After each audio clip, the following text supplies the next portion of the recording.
Ayun po ay tayo mag-isabi Panginoon. Kaya it's a good thing na bago tayo magsimula sa ating po prayer meeting. Kaya magbigay po tayo ng mapapuri at pagsamba sa ating po Diyos. Tunay kayo kaawitin ay talagang napakabuti ng ating Diyos at marapat siyang sambahin sa Espiritu ng Buhay.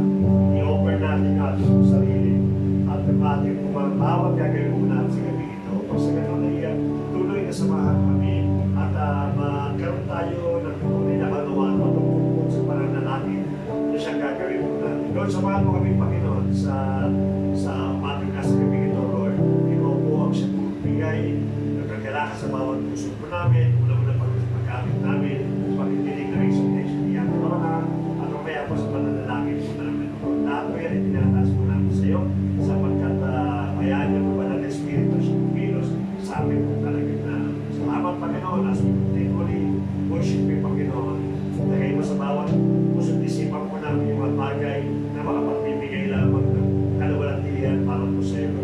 Hindi kami aawit at hindi kami, Panginoon, na titigil upang maabot namin yung kaluwalhatian po sa gabi nito. Gamitin po natin lahat ng ito.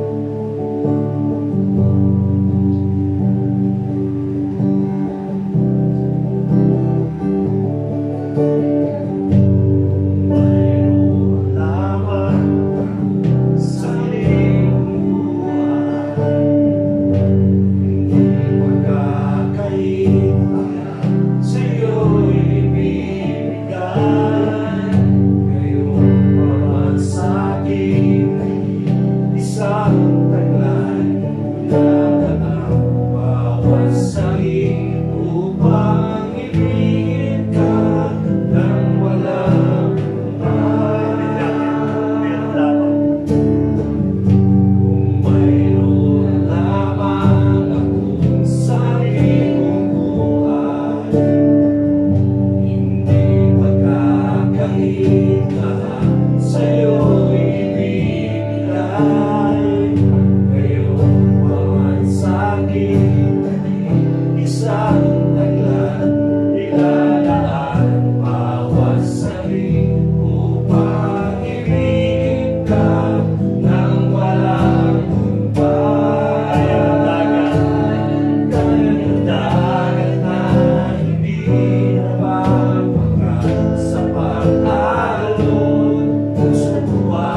The faith is the essential element in our relationship with God.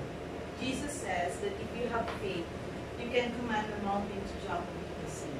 He also taught them that they must ask in His name and that their prayer must be accordance with God's will.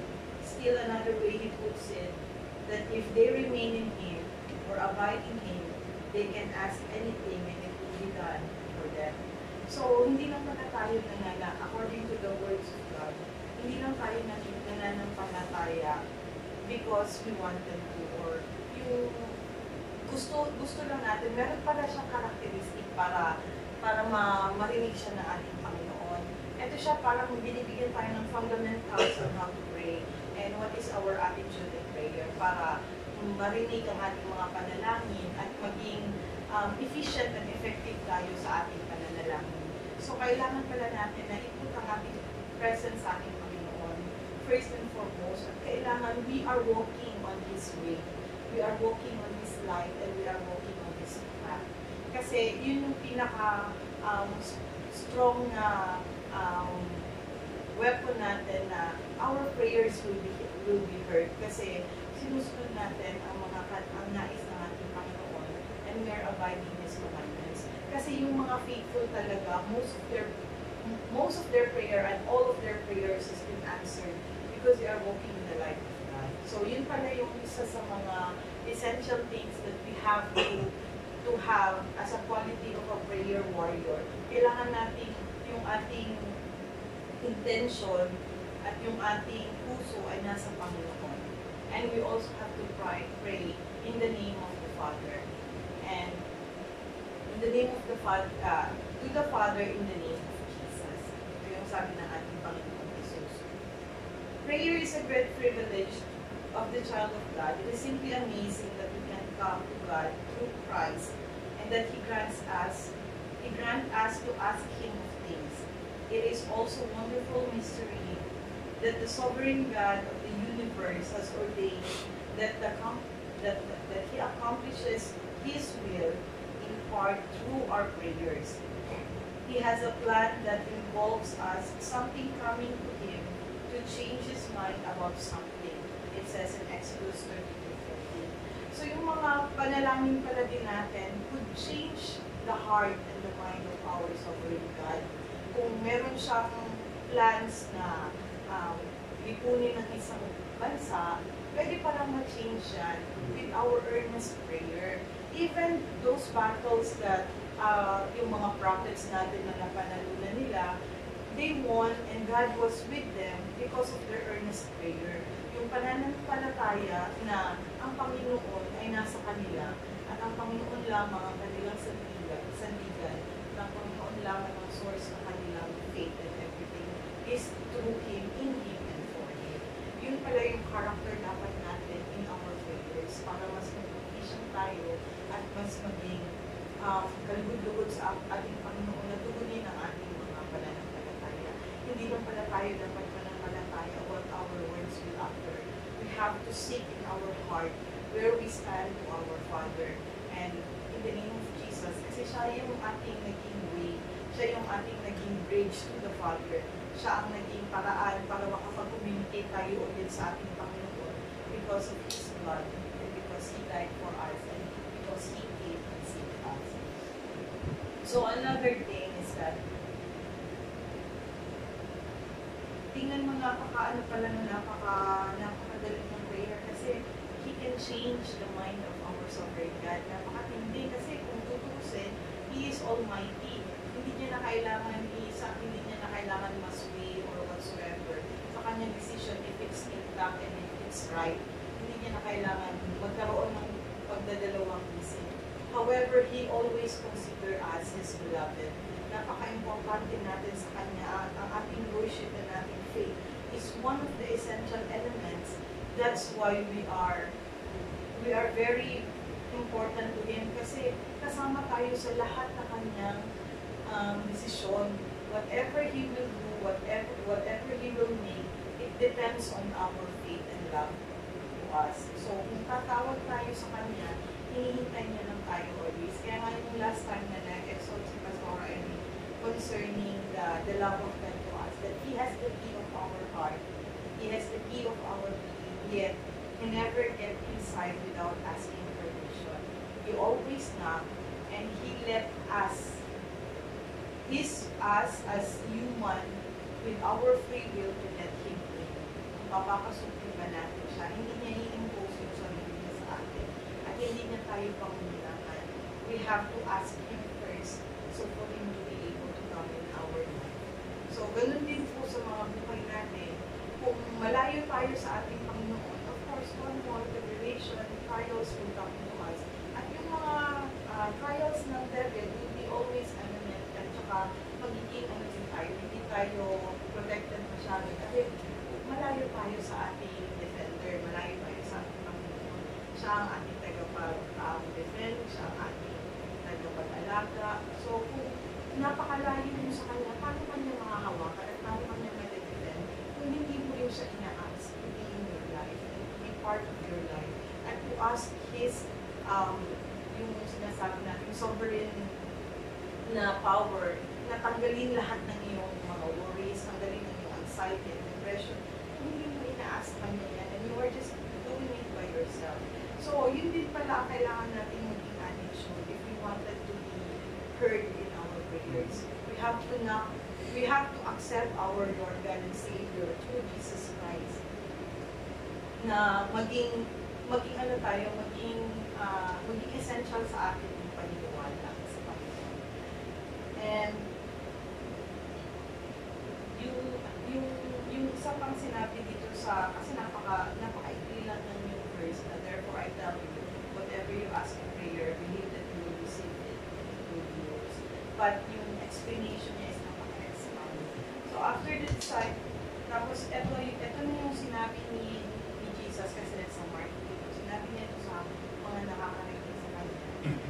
Lalo na sa kanyang disciples that after the disciples saw Jesus' power to curse a fruitless fig tree, and hearing Jesus make outstanding statement that they could command the mountain to the sea, he now says to them that follow me. The whole of Jesus, whatever you ask for in prayer, it will be given to you. So sa passage na ito, Jesus recorded comes to many qualifiers to this statement, including that one that follows, but it stands that the sum of the qualifiers adds up to the point, believe so whatever you ask, for under those circumstances is a foregone conclusion. Believe that you have received and it will be yours. Again, so, yun yung dito sa sinasabi ng Panginoon na pag hiningi natin sa Kanya in earnest prayer, mangyayari ito at hindi ito magtatagal. Maybe there will times na it takes time to happen, but it will happen if it's God's will. Kasi ang mga prayers na naririnig ng ating Panginoon ay yung mga prayers na naaayon sa Kanyang turo at naaayon sa Kanyang commandments. It says that prayers must be in accordance with God's will. So, yung ganung mga pananampalataya ang most pinakikita ng Panginoon. Hindi nakikinig sa Panginoon, hindi nakikinig ang ating Panginoon sa mga prayers na may pagbabalita. Of course, there are people who use derogatory words in prayer. Sometimes, hindi nila alam na yung palang sinasabi nila is a covenant to the devil. Kasi they might say, Lord, Lord, but ang intention ng kanilang prayer is to ruin someone. Of course, hindi ito likely na pakikinggan ng Panginoon. Dahil according to the scripture, pakikinggan ng Panginoon ang mga pananampalataya na according sa kanyang will. So, katulad ng mga panagbuhay ni David, marami siyang isinusumbong sa Panginoon kasi mostly of Psalms is prayer. This is the word of God that teach us how to pray. Sa panagbuhay ni David, marami siyang mga isinusumbong sa Panginoon about sa kanyang mga nararanasan sa mundo. At nakikita naman ng Panginoon na just ang kanyang mga reason. Kaya natutupad ang lahat ng kanyang hinihiling dahil inaas niya ito sa prayer with an earnest and yung sinasabi nila puso God. Meron siyang contrite heart when he asks in prayer. So tayo po mga kapatid, gawin natin siyang character in prayer na magkaroon tayo ng open heart and open heart with full of gratitude heart. So yun po yung most pinahihingin ng Panginoon. So marami pa pong verses na nakuha ko po about prayer and about faith in prayer na nasa Bible. One of them are Matthew 21:22 that says, whatever you ask in prayer, you will receive it if you have faith. Ito parang ano lang din siya, footnote lang din siya ng Mark 11:24. At saka meron din si John, 1 John 5:14-15, it says, and this is the confidence that we have toward Him, that if we ask anything according to His will, He hears us. And if we know that He hears us, in whatever we ask, we know that we have the request that we have asked of Him. So pag pinakikinggan pala tayo ng ating Panginoon, so ibig sabihin na lahat ng ating hinihingi sa Kanya, ibigay niya. And even in 1 John 3:22 it says, and whatever we ask, we receive from Him because we keep His commandments and do what pleases Him. So another thing again na kailangan natin maging character in our prayer is that we always ask God while following His commandment. Hindi naman na tayo maging prayerful na gagawa tayo ng mga kasalanan today and mag-pray tayo bukas for another blessings to others or for ourselves. it's most likely hindi siya mapapakinggan. It will never be heard by our Lord God and Savior, simply because yung intention of the heart at saka yung character of our heart is what He sees and not what the words we others in prayer. And it says also in Matthew 18:19, again, I say to you, if two of you agree on earth about anything they ask, it will be done for them by the Father in heaven.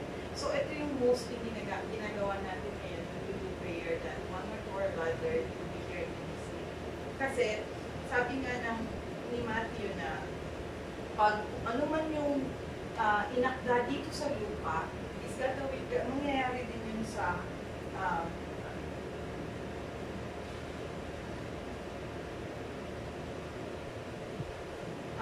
ito ang sinabi ng Panginoong Jesus.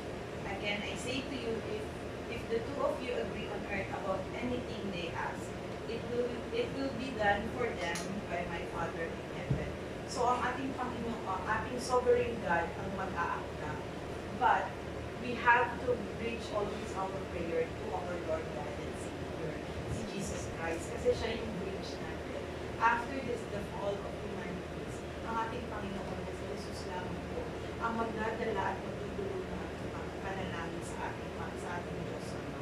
Kasi siya ang ating bridge. Siya yung ang kanyang dugo ang naging source ng ating salvation and ay naging source ng ating eternal life simply because He died for us. So, ganun tayo kamahal ng Panginoong Diyos. The sovereign God loves us so much because He gave His only begotten Son to die for our sins. So, walang ibang makaka-fulfill nun. He knows that there will be no one, no human being can fulfill unless He will do something. And our sovereign God is a mighty God and a just God. Hindi niya pwedeng batiin yung laws na kanyang pinatupad. So, He is alone can be the one who's going to solve the problem as well. So, kung siya ang nagbigay ng provision, siya ang nagbigay ng rules, siya din ang magbibigay ng provision and resolution if time comes, because He made us wonderfully redeemable. Yun yung napaka-wonderful blessing sa atin as human beings, because when He made us, when the sovereign God made us, at ang sinabi ni Pastor sa kanyang last na lecture in Genesis, na ginawa tayo ng ating Panginoon, He made us in His own image and likeness. At redeemable tayo, whatever circumstances is come. Darating yung panahon na isi-save na tayo simply because we are being intended to be in such a way.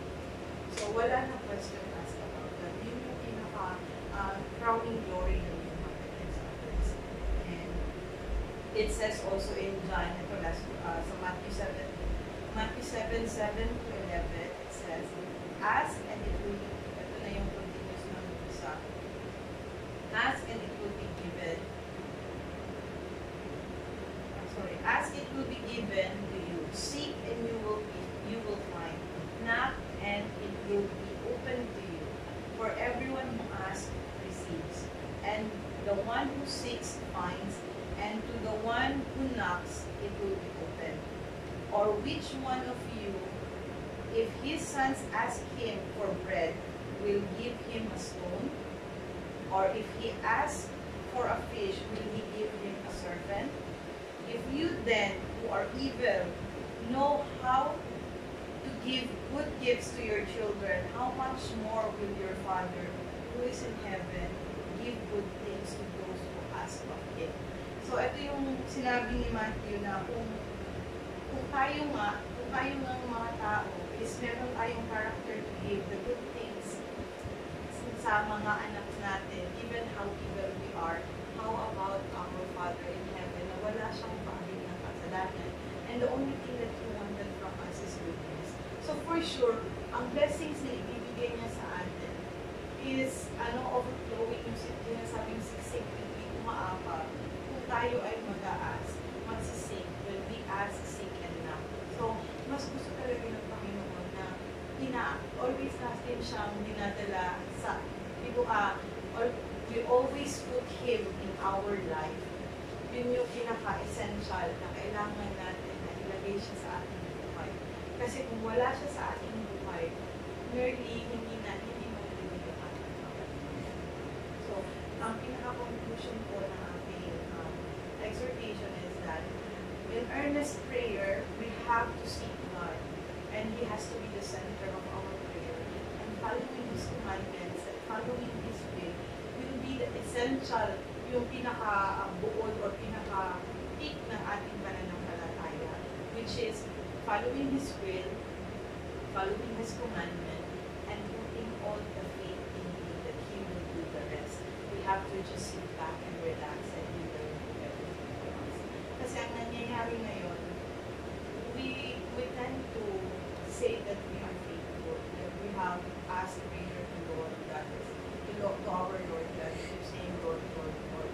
But in the end of the day, yung ating human flesh ang nasusunod. Kasi hindi natin siya binibigyan ng chance na gawin yung nararapat sa buhay natin na napaka-easy, napaka-confident, yung abundant. Kasi nga, we just settle for less. Doon lang sa kaya ng ating our mortal flesh, which is very limited.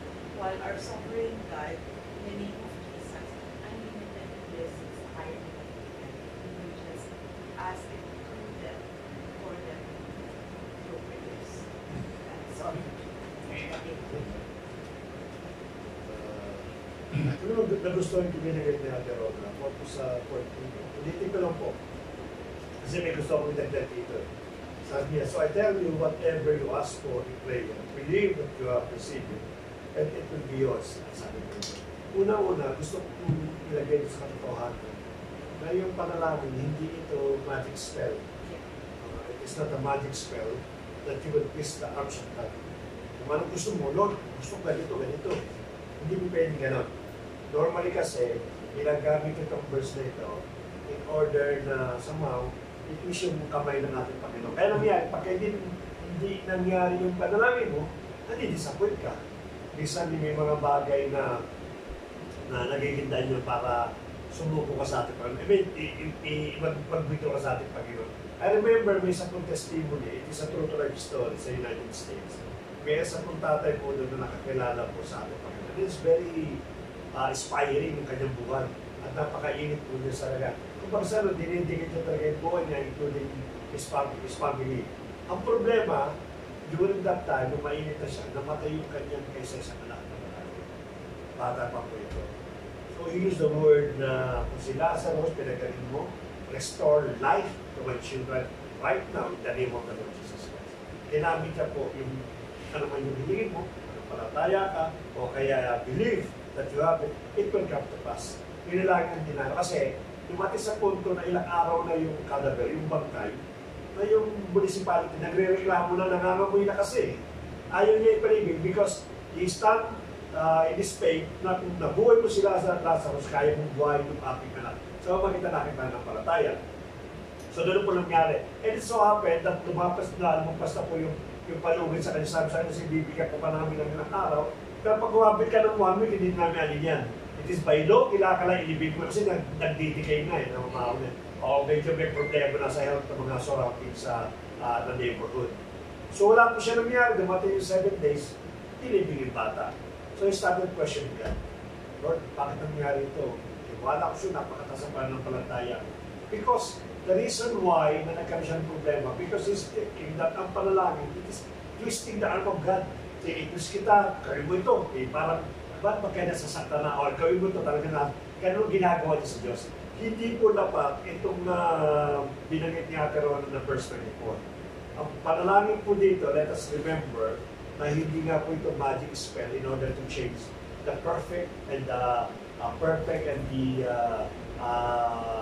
lawful and holy will ng ating po Panginoon.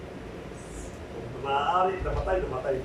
Hindi po yan. Posible po mabuhay na wala nang problema po doon. But let us always be under the divine will of God. Kasi yung pinagmataas yung divine will of God. Diba? As long as we never violate the word of God, definitely everything's possible. Yun yung una po, hindi pa twist. Pangalawa, yung prayer tapoy binagay niya karoon sa very powerful weapon po ito. Napaka-powerful weapon po ito. As long as yung ating pong kiniklaim na Sa manalangin po natin, will not violate the word of God. Everything is possible. Marami na po sa Biblia ang binanggit po na kahit na nag-final decision ng Diyos sa magitan po ng panalangin ng kanyang anak, it can be changed. Pwede baguhin po yan. Panalangin. Katulad ni Jehoshaphat, mamamatay na siya. In-extend yung kanyang buhay. Si Moses, nung sabi kay Moses, lilipunin ko lahat ito, magsisimula ulit sa lahi mo. Kasi wala siyang titira kasi nagkasala eh. Pero sabi ni Moses sa panalangin mo niya, Lord, inilabas mo ba kami dito at para lang puksay nito? Ay, naman yung pangalan mo. Diba? Niririman niya ang ating Panginoon. At sabi naririman na, okay, sige. Because of you, gagawin natin po yan. Si Abraham, susunugin yung wawasanin sa Sodom and Gomorrah. Nakipag-bargain sa Lord. Ang sabi ni Lord, sige, dahil mahal kita, dan anak kita, makipag-bargain ka. Ano man sabihin mo, yun ang gagawin ko. Kaya piling siya. Kung may 50, meron ba 30, may 25, until dumating na 10, na wala talaga nakita ka righteous na 10. Kaya sinulog po yun. Pero gagawin ng Lord kung may makikita po siya 10. Sapagkat gano'n niya kamahal ang ating kapatid si Abraham. Kaya kasabi natin, itong verse 24, lalapat po ito kung ang buhay po natin maayos. Ang buhay natin, di ba? Hindi ko pwede humingi sa Panginoon na i-claim mo na ang buhay mo naman ay nasa dilim. Walang ano yun. Kung baga sana kung ikaw mismo na nakakaalam na, Lord, namamat ako sa iyo, nag-ikot ako sa iyo ng puso, halos yung pamilya ko, iniaalay ko sa inyo, talaga naman ang buhay ko, pinayawates ko kayo. That's the time na pwede mo i-claim yung 24. No, ano man ang pili mo, at silingin mo na i-claim mo na sa iyo, mangyayari sa bawat ang buhay po natin. Yun po yung pangalawa. Pangatlo po, dapat natin sa alang-alang yung perfect and divine will of God. At the end of the day, kung hindi po nangyari, you have to be very thankful. Bakit? Because there is a divine will of God na mas highest pa doon sa in-claim ng God sa Diyos.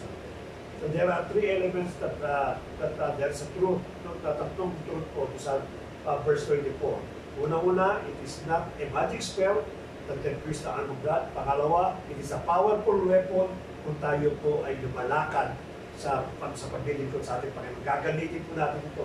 Maraming beses po namin ginagamit ito. And you can use also these things. As long as nakita po natin na ayos yung ating buhay, we can claim this 24. Una pa ng 23, ba? Even sabi to the mountains, pumunta ka ng dagat, it will throw to the sea, yung mountains. No?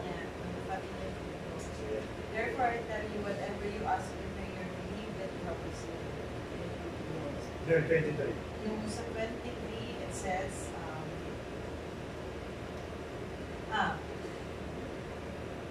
and the element of our relationship with God, that if you have faith, you can command the mountain to jump. See? Even those impossible, pinakikita na natin parang even impossible things. If you have love, if you love me, you prioritize me, kahit impossible things can happen to you. Yun ang sinasabi po niya. So napaka-powerful na weapon po ang panalangin. As long as nasa tama po yung paggamit po ito. At lastly po yung pangatlong katotohanan po, let us always undergo the divine will of God. The perfect will and divine will of God. Yun po lagi mangyayari po yun. Things never happen as you proclaim, as you declare, as you claim. Be thankful sapagkat there po divine will of God na much better just panalangin po natin. Let us always use this Mark chapter 11 verse 23 at 24 sapagkat napaka-powerful, especially tayo po sa mga intercessor po natin. Lagi natin pinipin po yan because we believe that we have the relationship to claim yung mga panalangin. So sa akin, very positive kasi ang prayer. Kasi minsan pinatunayan sa akin yan kasi naipagto na lahat natin yan. Hindi sa tayo tingin ng pagsubo. At kung palipad tayo rito, habang nasa Lord, binigay ng blessing sa akin. Lord, nais kong ibahagi ang blessing, makasulat sa kapwa. Ang ginawa niya, extra income. Yun, lagi ko binibigyan, jadi ko totoo. Extra income na kung saan hindi ko naman hiningi. So, ibig sabihin, ang hiling ko lang ay makatulong sa kapwa. May isira ko yung tulong sa kapwa. So, binigay niya. So, lalo ako naging prayerful, naging pagtitiwala kay God. On the spot, galis ko nagsabi, Lord, kahit kailan hindi mo ako binigo sa pag-usap sa nung naging naging agreement tayo. Kadalasan sinasagot ni God pag sa gabi ako lang yan nag-pray. On the spot, mga domestic Amen. Lahat talaga, kahit pulis napapakilos ni God. Kaya sabi nga ni God na siyang gagawa ng paraan. Ang gawin lang natin ay ilapit natin yung kahilingan natin. Maraming paraan si God para yung kahilingan natin ay matupad. Kaya sabi nga ni God, kung kayo may ilalapit sa akin, ay huwag kayo mag-alala, ito'y aking tutupin. So, kung totoo tayo, ipag-usap natin kay God, mababasa ni God ang ating nilalaman ng puso. So, walang question. So, at nandulo ng buong pagtiwala talaga. Kaya, salamat kay God at nakakilala ko sa kanya muli. So, sa kabila ng pagpapakuslay at na tumimo sa akin puso, nasa akin kayo. Kaya sa akin, sa sarili ko, kahit ako po sa financial at pangailan ng pagkakita ko, hindi ako nagkakaroon ng anong problema about pananakit. Because, bibigay mo, one time, bibigay mo sa akin ang hinihiling ko sa iyo. Bagamat, kagaya ng hinihiling ko about sa Konsata, 5 years. Ako ng Pilipino at lahat ng empleyado ng kumpanya pinapatokan, ako nagkaroon ng bigat na kontrata. Ang naging problema lang, binigay ng Alyamama yung basic salary ko, pero hindi nila binigay. Parang dinaya nila yung DMO para lang mabigyan ako ng yun ang pinagpipiro kay Lord. Walang posible kung nabigyan niya ako ng kontrata, ibibigay niyo yung binigay na sa aking basic salary na magkaroon ko na increment yung aking salary. So, parang posible kayo. Gaya rin kay Sister Rona, like 4 years. So, hindi balakid yung napakatagal mo mag-pray. Hinihintay mo simba yung mga ang tatagal nilang mag-pray. Taon ng binilang. So, napaka-powerful ng prayer kung tutulan tayo mag-ipag-usap. Kaya lang uri kong nabasa kanina sa Book of Isra, na napagkalaman ni Isra na nag-report sa kanya yung mga sacerdote at mga Levitas na sa bahay ng Ligal ay nagkaroon ng pagsalaksa, yung pinagbabawal ni God na magkaroon ng mga asawa sa ibang lugar at na-adapt yung kultura, ay yun ang nagalit siya. At nung nalaman ni sacerdote Isra, hinapak yung kanyang suot, sabi, nagpakumbaba sa kay God at hindi siya ng kapatawaran. At doon siya prayer and fasting at yun ang tinupad ni God. Pinakinggan yung prayer niya at hindi tinuluyang parusahan naman yung Pag anong gano'n yung naging matutuwa ka talaga sa mga Israel noon Talagang masama, mabuti. Kaya naging masarap ang kasi makikita mo pagiging Diyos talaga ni God. Napakalawak ng pangunawa ni God. Bagawa napaparusahan, may napaparusahan. Ang dami naparusahan Dahil sa katigasan. Kung may kasi kaya nga, sa isang sama, kailangan may namumuno talaga. Kasi ang namumuno, yun ang magiging sandalan. Kagaya mga naging hari sa mga sinaunang panahon. Kasi kung nagiging mabuti yung nagiging namumuno sa kanila, ang tagasunod din magiging mabuti rin. Pag nagiging masama ang namumuno sila rin nakahawa. Kaya doon nakaparusahan sila na hindi God. So, kaya mas mapapalat tayo. Nagkaroon tayo ng kung panambahan na nakatuni. Kaya hindi sa lahat mapapalat tayo at nagkaroon tayo ng pastor na talagang pinagaharian ni God. Ibig sabihin, hindi magiging kulto Ito mo kakasama maman po. Tapos, yun, makasama na kay God.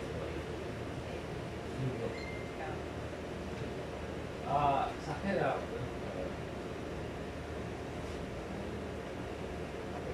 proud to be son of God na tinatawag. What Ate Rona says, prayer warrior. From different warrior coming to a prayer warrior. Parang siya. I'm part about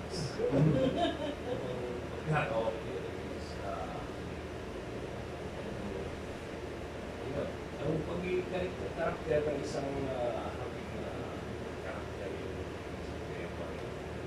nasa akin at kasi Bawa ko sa pananampalataya eh. Yan. Or sa mga tao na mas matagal na nakakilala, mas malalim yung pananampalataya nila.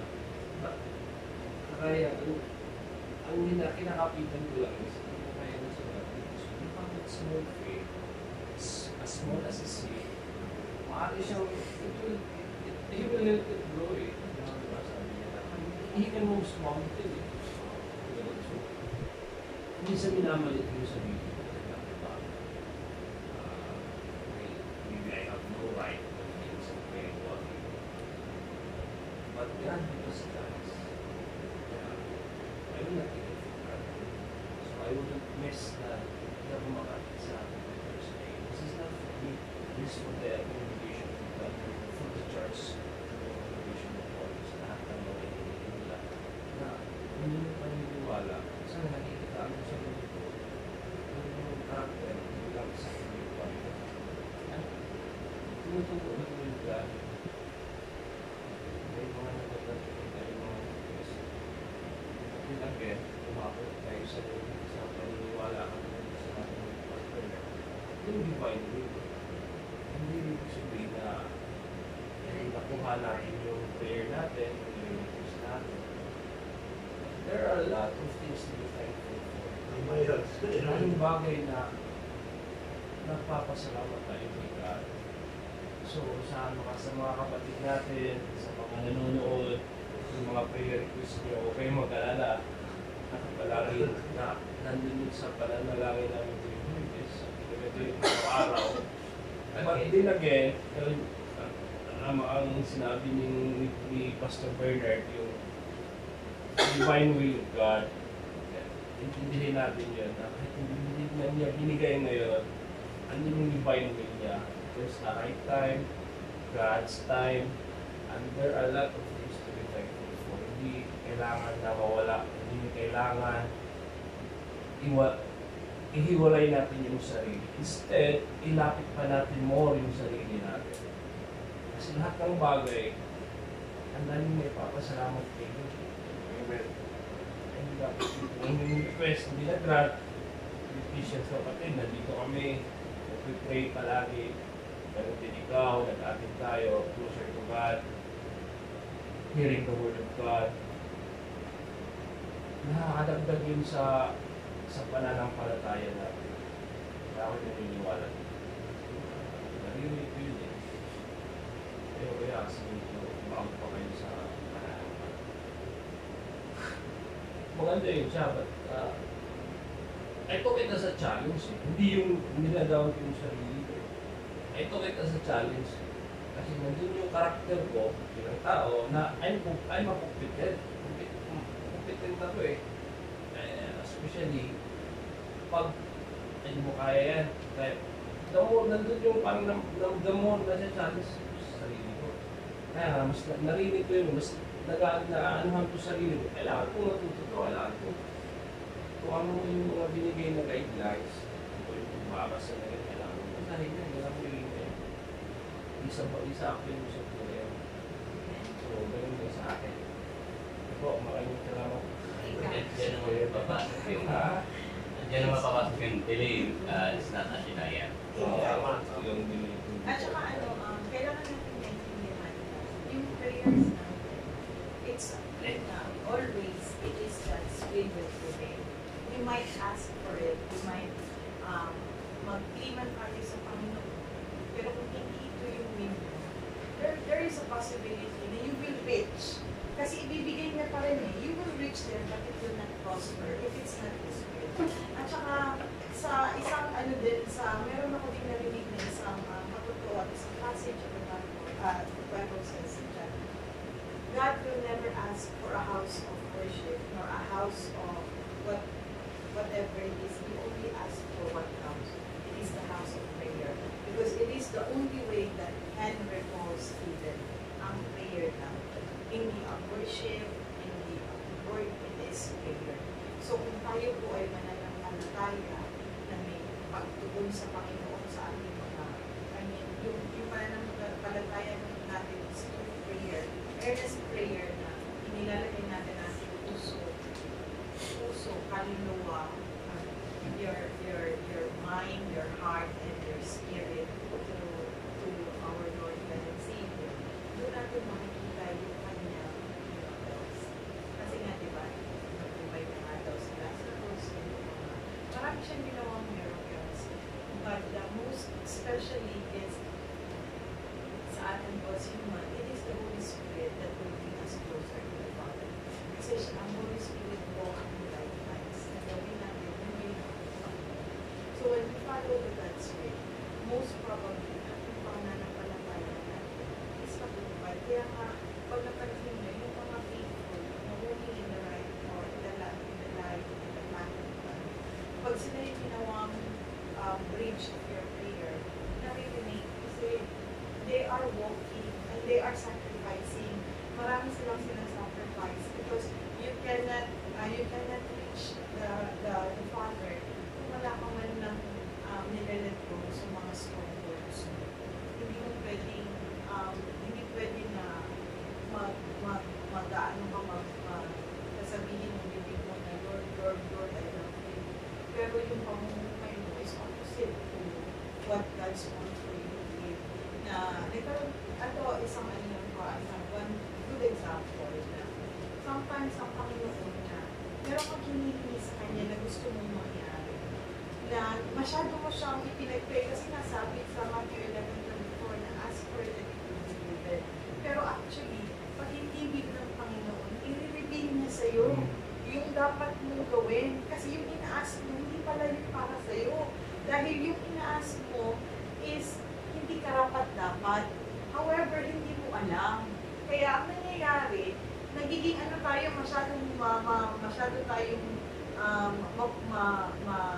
mainit sa pag-ask. Pero ang akala natin kung ano yung ina-ask natin, may makaagad ang mangyayari. Pero dahil hindi yun ang will ng Lord, hindi talaga yun mangyayari. However, He will reveal it to you para maintindihan mo. Kaya hindi siya nangyari dahil may ganito, may ganyan. So, isa din yun sa dapat natin ipagpasalamat kasi answered prayer pa rin yun. Dahil nag-ask ka na ganito, ipinakita niya sa'yo na hindi ka dapat, huwag mo yan i-expect kasi hindi yan mangyayari dahil ito ang reason niya. So, na-reveal niya sa'yo. Then, in that moment, alam mo na your prayers has been answered. Maraming prayers that has been answered in no. But people neglect to acknowledge na yung no is sometimes is a blessing. Most of the times when God says no, that is a blessing. Hindi yan siya disgrace, it is a blessing. Sometimes yung mga nawawala sa atin, na kinuha ng Panginoon, it is still a blessing. Kasi yung mga yun is yung mga, yung mga stumbling block na yun na tinatanggal niya na masyado mong binibigyan ng importansya na hindi naman dapat, na dapat sa kanya ka lang mag-focus. Kasi pag nawala yung stumbling block na yun, then the overflowing blessing will come into you. Yun yung sometimes na hindi natin nakikita kasi we are so focused on the things that we want in our desire. Hindi natin inilalagay yung ating pananampalataya sa will ng Panginoon. So, yun lang. Kaya kasi papasok yung pag-alalamin natin pag-unawan. Yung iniisip natin na negatibo, magiging positibo kung i-alam natin ang ating basic activities. Okay? So let's pray. Ibigyan kita at Kuya Job kasi bago ka. Dalawa lang muna sa'yo. Basahin mo lang at basahin mo na ilapit mo sa Lord. No? Yun ang pinaka-normal, yun ang pinaka-terrorist sa iyo. Kaya, basahin mo lang sa mga Lord o yung malalaki ng kapatid. Kakatiwala. Alam na ba ng Lord eh? Let's pray. Okay, pray tayo. Masalamat sa gabi ito, Lord, at sa panalangin po namin, ay ilapit po namin sa inyo. Alam namin, Lord, na bawat panahon, bawat katutunan na panalangin po namin ay natatapos sa Panginoon. Maliwanag sa aming pag-usapan na we're under your perfect will of God, the perfect will po ninyo, yung wisdom po ninyo, ang siyang inaanalis po namin. And we believe, Lord, na lahat ng panalangin po namin, katulad po namin ng pag-aralan sa chapter 11 of Mark, Lord, verse 24, na kiniklaim po namin ang lahat ng bagay nito. Yun po tinuro ko sa amin sa Wala Santa Lord. I-claim yung mga bagay nito, but still we are under your divine will, Lord. Yun po tiwala po namin. Salamat sa buhay po ni Ate Rona. Siya ginamit po Lord to remind us and to give us encouragement and confident na every time mananalangin po kami, Lord, bilang mga tinawag po nyo, meron kami provisions, Lord, to claim whatever that you promise in the Bible, as long as Panginoon, that whatever we claim will not violate your word of God.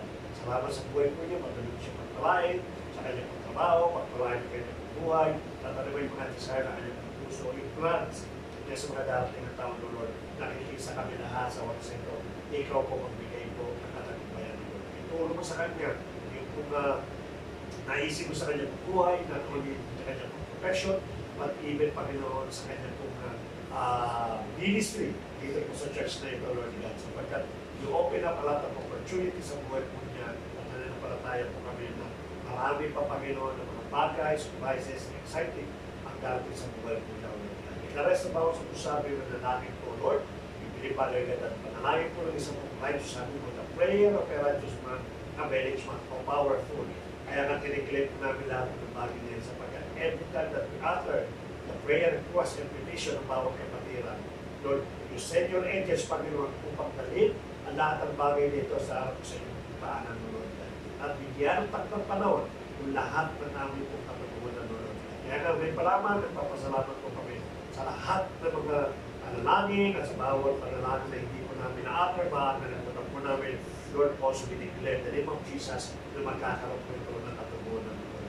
Panalangin namin, Lord, matuto po ang bawat sa amin, especially mga kapatid po namin na nagbibigay po ng prayer request na magbalik po ng papuri, na moment na tinukod po yung kanila po mga kaibigan o kanila po mga prayer request ay magkaroon po sila para ng pagbabalik ng papuri para po sa Lord.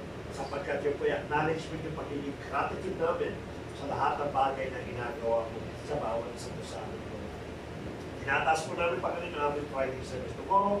Una muna sa buhay po ni Kuya Manny, Lord God. Bigyan mo siya, Panginoon, ng utterance sa right word, Father God, na lalabas sa kanyang bibig. Ito pag sa ganun, ma-encourage, makorek yung bawat buhay po namin at patuloy ka namin, Panginoon, na makilala sa magitan po ng mensahe tomorrow, Lord. Pagpalain mo siya, Lord. Ngayon pa lamang, Lord, we declare authority, power, Panginoon, sa kanyang kong sasabihin at bayan mo, Lord, na magkaroon po ng word of wisdom every time mo, Lord, na bubuksan po niya yung kanyang bibig, Lord. Kami po makakapakinig, Panginoon. Tulungan mo kami na buksan namin ang puso kung pagmalayang-malayang yung matig o matanggap namin yung bawat salita na yan na magiging daan ng aming spiritual maturity, Lord. Dalangin namin sa bawat kapatiran po namin na maaaring iba na po nag-refuse to attend the Lord God. Lord, kalabing kita, Panginoon. Spread, Panginoon. Give your Holy Spirit, Panginoon. Let them touch po puso po nila. Marinig nila, Panginoon, o maalala nila yung pinaka-goodness po yung sa kanilang mga buhay, despite of being not loyal sa mga salita po niyo, despite of being sometimes a rebellion, andun, Panginoon, yung pagiging loyal po at pagtawag sa bawat isa. Lord, kayo po ang present sila, pagbuhin mo kanilang isipan at makasama po namin bukas sa Lord God. At sa rest ng bawat sa po, Lord, sa aming praise and worship team, so Lord, sa musicians, sa kakanta po, Lord, sa namin tinataas ang lahat ng bagay nito, Lord. Bigyan mo siya, Panginoon, ng awitin na kung saan para po itong panalangin ng bawat isa na makapagbibigay po ng kalulatian para po sa iyo, Lord God. Sa magitan po ng aming music team, matagay po namin o madala namin bawat kapatiran po sa pinagmataas na papuri at pagsamba para po kinabukasan ng Lord God. Even yung aming extended na fellowshipping doon sa PNA na bilang pagtugon sa kanilang invitation sa kanilang anniversary. Lord, samahan po kami, Panginoon. Nagbibigay kami ng special number, not because we are entertainer, we are talented, Lord God, but we are worshipers, Lord. Maging kadaanan po ito ng mga lahat ng mga pakinggan po ng aming pag-awit, ng aming music team, na kapalaanan, ng papuri para po sa iyo, Lord God. Lahat po ito tinataas po namin, ibig mga transport po namin ay gusto po ninyo. Sa inang pinagkakatiwala, Lord, ang bawat isa, sa buhay ko po, sa buhay ni Piano, sa buhay ni Ate Rona, at sa buhay ni Kuya Hensel, sa Panginoon amin po dalangin sa iyo, Lord, pagbuhan sa bawat puso po namin, yung po makapaglingkod kami na meron pong pag-ibig, meron pong kusang loob sa magitan po ng pagka-transport sa bawat kapatiran. Magpalain mo yung bawat sakyan po namin, Lord. Ito man ay company, ito man ay personal, ang aming dalangin Panginoon, yamang ginagamit para po sa iyo, Lord. Ayusin po niyo lahat ng parte po nito at magamit pa sa maraming taon para sa ganun, Panginoon, ang iyong iglesia, Padre, ay magkaroon po ng mga salamat lahat sa tagumpay at pagkapala na pinagkaloob po sa bawat samsahan. Yamang binusog mga spiritually, Lord, at dalangin po namin, ano man yung mga pagkain, pagkasaluhan po namin, pagpalain po ninyo, yung mga nutrients, vitamins na mapakuha po namin, yun ang siyang kumakuha ng katawan po namin at magkaroon kami ng kalakasan o pagkinabukasan. Muli kami, Panginoon, ay makapaglingkod para po sa iyo, Lord. Kaya mo rin, Panginoon, sa buhay niya, Teron at Piatron, na sila buhay. Ikaw, Panginoon, mag-iingat sa mga sa aming Espiritu. Nakarating kami ng tahanan po namin na ligtas. Nakarating kami ng tahanan po namin na mayroon pong kagalakan sa bawat puso. Salamat po, Lord. Sa iyo po muli, Padre God, ang aming papuri, ang sabat ng kawalati, ito pagdalangin namin sa pangalan po ng Panginoon sa Kristo. Amen. Kuhain mo na kayo mga ating pagkain. Special.